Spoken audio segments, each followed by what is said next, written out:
भक्ति वासुदेवाय नमः। कार्तिक महात्म्य का 34वां अध्याय। ऋषिगणों ने सूत जी से कहा, हे सूत जी, पीपल का वृक्ष शनिवार को छोड़कर सप्ताह के बाकी दिनों में क्यों नहीं पूजा जाता? सूत जी ने कहा, समुद्र का मंथन करने से जो रत्न देवताओं को मिले थे, उनमें से देवताओं ने लक्ष्मी और कौस्तुभ मणि भगवान विष्णु को दे दी थी। विष्णु भगवान जब लक्ष्मी से विवाह करने के लिए तैयार हुए तो लक्ष्मी ने कहा, हे प्रभु, जब तक मेरी बड़ी बहन का विवाह नहीं हो जाते, आप मुझ छोटी बहन से विवाह कैसे कर सकते हैं? इसलिए आप पहले मेरी बड़ी बहन का विवाह कीजिए, बाद में फिर मुझसे विवाह कीजिए, क्योंकि यह प्राचीन नियम है। सूत जी बोले। लक्ष्मी के ऐसे वचन सुनकर भगवान विष्णु ने लक्ष्मी की बड़ी बहन का विवाह उद्दालक ऋषि के साथ कर दिया।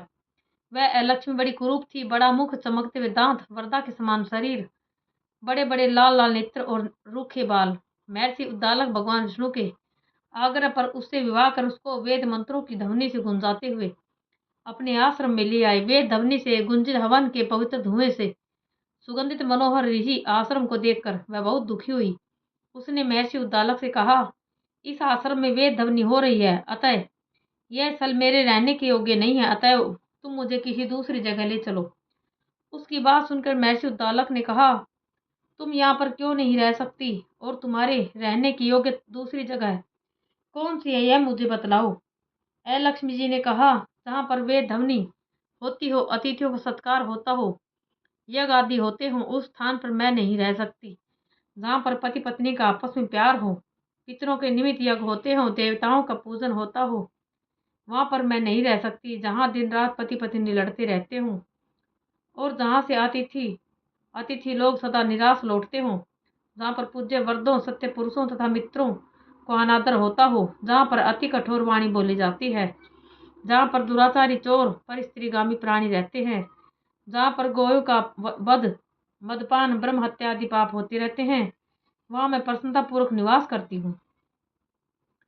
सूत जी ने कहा। इस प्रकार लक्ष्मी के वचन सुनकर महर्षि उद्दालक का मुख मलिन हो गया। वह उस बात को सुनकर चुप रह गई। थोड़ी देर तक चुप रहने के पश्चात उन्होंने उससे कहा, अच्छा, तुम्हारे लिए ऐसा ही स्थान खोजूंगा, अतः मैं जब तक तुम्हारे लिए ऐसा स्थान ढूंढ कर न आऊं, तब तक तुम इसी पीपल के नीचे चुपचाप बैठी रहो। सूत जी ने कहा। महर्षि उद्दालक उसको पीपल के नीचे बिठाकर स्वयं उसके रहने योग्य स्थान ढूंढने के लिए निकले। लेकिन जब वह बहुत काल तक प्रतीक्षा करने पर भी वापिस नहीं लौटे तो लक्ष्मी रोने लगी। उसका बुरी तरह से रोना श्री लक्ष्मी जी ने बैकुंठ में भी सुना। अपनी बहन का रोना सुन लक्ष्मी जी व्याकुल हो गई। उन्होंने दुखी होकर भगवान विष्णु से कहा, प्रभु, मेरी बड़ी बहन लक्ष्मी पति के त्याग देने से अत्यंत दुखी हो गई है। हे नाथ, यदि मैं आपकी प्रिय पत्नी हूँ तो आप उसे आश्वासन देने के लिए उसके पास जाइए। लक्ष्मी जी की प्रार्थना सुनकर कृपा सिंधु भगवान श्री लक्ष्मी जी को साथ लेकर उस पीपल के पास गए, जिसके नीचे लक्ष्मी बैठी रो रही थी। उसको आश्वासन देते भगवान विष्णु ने कहा, हे लक्ष्मी, इसी पीपल की जड़ में तुम सदैव के लिए निवास करो, क्योंकि मेरे ही अंश से इसकी उत्पत्ति हुई है और इसमें मेरा ही निवास रहता है। प्रतिवर्ष गृहस्थ लोग तुम्हारा पूजन करेंगे और उन्हीं के घर में तुम्हारी छोटी बहन लक्ष्मी निवास करेगी। स्त्रियों को विविध प्रकार के उपहारों से तुम्हारी पूजा करनी चाहिए।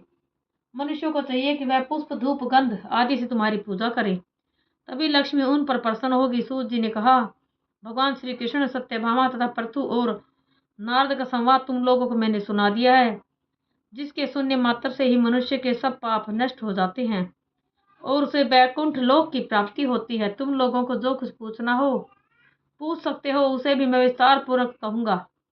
सूत जी की बात सुनकर शौनक आदि ऋषि महर्षि थोड़ी देर तक प्रसन्नचित्त वहां से बैठे रहे। पश्चात श्री बद्रीनारायण जी के दर्शन करने के लिए चले गए। जो प्राणी इस कथा को सुनता है और दूसरों को सुनाता है, वह इस संसार में संपूर्ण सुख को प्राप्त करता है। ओम नमो भगवते वासुदेवाय।